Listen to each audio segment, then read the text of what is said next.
and it locks in those genetic traits, and it keeps them. So then the creature, but they said that was the only difficulty with that, was that they would have to let the creature propagate and then leave them for long periods of time and see if it was going to sustain and be all right. And then they would come back and, yeah, look, it's doing pretty well. So I thought that was a fascinating thing when they talked about that one. And obviously, the moment the creatures start procreating, so that we have a story of Adam and Eve, the fact that Eve was, made from Adam's rib, and so that fits the story. That yes, they needed to create a creature that was genetically compatible to this creature called Adamu, and so of course they used the DNA and made a creature, changed some of the chromosomes, and created a female. And I can imagine how complicated that must have been to genetically.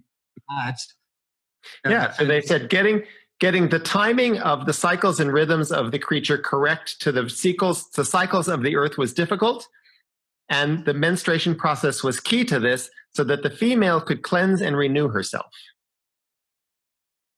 Wow. So whoa. And then obviously with the problem that comes with that, so now you've got these unconscious beings copulating and procreating and making babies, and then the relationship to the baby. How does a baby get born? And knowing and learning how to give birth. So that's an education process. So I mean, we don't think about it. This is a whole new chapter in how humanity was not only created but nurtured into knowing what to do, how to give birth, how to bring up the child, how to take care of the child, because babies are very, very vulnerable and not like animals. We're a species that couldn't survive without nurturing and being fed. If you think about the animal kingdom, very different. Yeah. And the human kingdom, because we somehow don't, because we were created and inserted into this on a very different level, different reason.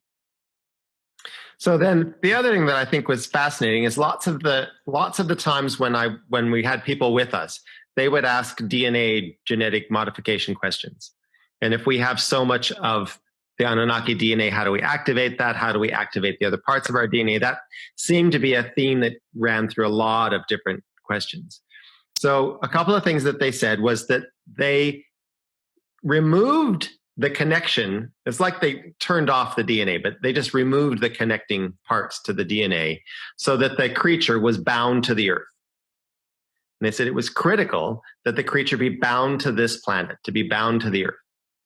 And they said they are not bound to any planet. They travel freely. They could live here. They could move. So lots of extraterrestrials don't have a binding thing to a planet. But what they did when they created the creature that turned into us is bound the creature to the earth. So one of the questions, it was Emma Jane that asked these questions about telepathy. And they said, well, the problem with telepathy is that there's a very strong magnetic frequency over the whole surface of this planet. And that interferes with telepathy. So if you wanted to activate the telepathic abilities, you could, but you would have to be comfortable to be far less grounded than you are. So then that morphed into a question about, well, what about plant medicines? And, what about all the plant teachers that can take us and show us other dimensions and things? And they said that, yes, the plant is carrying you to the place of pure consciousness.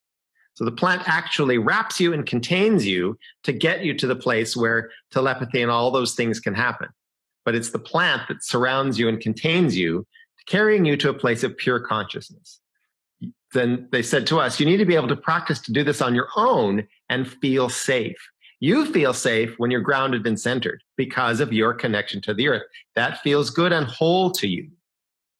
But we don't use planets that way. It's amazing. When you start going into this information, you realize how connected and interconnected everything is, and how completely focused we are in this space-time, in this density of ours, and how in many ways how trapped we are here. And I think that entrapment goes to what we mentioned earlier, is what space is and how we actually travel through space. So there's definitely a strong support for what I mentioned earlier, the fact that we're trapped on Earth. Yep. We don't even know what space is. We can't travel through space. We think we do, but those are most likely not accurate reports that we get. They might be going to other planets, but we're certainly not seeing how they go there and what they do there. And they sell us a fairy tale that's shot in a Hollywood studio somewhere. Yeah. You know? Space might be the final frontier, but it's shot in a Hollywood basement. Red Hot Chili Peppers. Oh, yeah.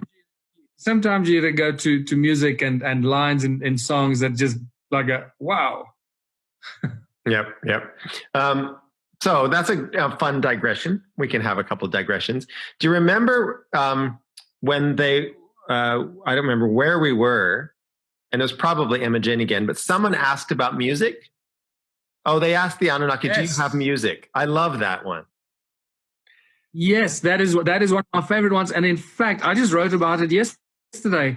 I think I posted a tweet about our capacity to compose and create music. That is a divine gift, way beyond the Anunnaki. We're dealing with something that so please go. That's a fantastic story. So the tagline of that story is music saved our ass more than once. Yes. And that one of the as you start to piece together the story, if there's a narrative arc of the Anunnaki coming, getting gold, doing these things, moving along, creating humans, blah, blah, blah. There's an end to that story when everyone's kicked off. And it's like, okay, you fucked around too much. You created this creature. You're not supposed to do that. And what do we do? And so there was a big debate. And there were Galactic Council or whoever it is, people saying, nope, kill them all off. You have to get back to let the Earth evolve on its own. You have to take this interference of this creature off. You have to get rid of it. And other people saying, no, this is incredible. These are amazing. Let's see what happens. Let's see how they evolve. Nothing's ever happened like this before with this kind of hybrid thing. Let's let it go. So there was a big debate. And one of the reasons that it was decided to leave us alone, and that's the moratorium, where no one was able to come and muck with us genetically anymore, and everyone had the hands off. Let's see what this creature does on its own, was because of music. And they said that your ability to make music, the way you do that, to knit hearts together, was the phrase. They said that's incredibly rare. And so we were asking, well, say more about what do you mean? And they started flashing all these images of concerts. And you've got hundreds and thousands of people, all of one heart. And that the power of the music that we create can knit hearts into that incredible unified force that has thousands of people in the same heart. And they said that's heart just space. Yeah, they said that's amazing. Yeah, that is just absolutely. And being a musician for many years, I didn't realize that having a musical ability is a very unique gift. Not everybody is musical. And I always thought that everybody can do this. Everybody can play piano or play guitar, or, well, not play guitar, but everybody can sing songs or write songs or hear music in their head. But I hear music in my head. And then I realized many years ago, no, very few people can do that. And those who can are creators. I mean, creators of a very unique kind, because sound being the source code for everything. So when you create music, you imagine it. The moment you've imagined it, you've created it already. And then you just write it down. It's like an artist, a painter. They imagine, or they look at a scene, or they imagine a scene and they paint it. The picture is in their mind. The same with music. And I don't know if I spoke about it before, but I can hear a piece of music and I can hear it. I can hear the melody from beginning to end in a flash, in an instant.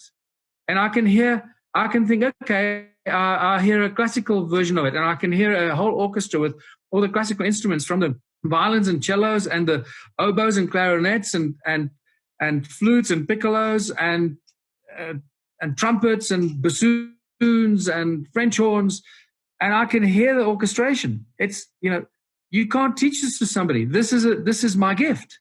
You can't teach that.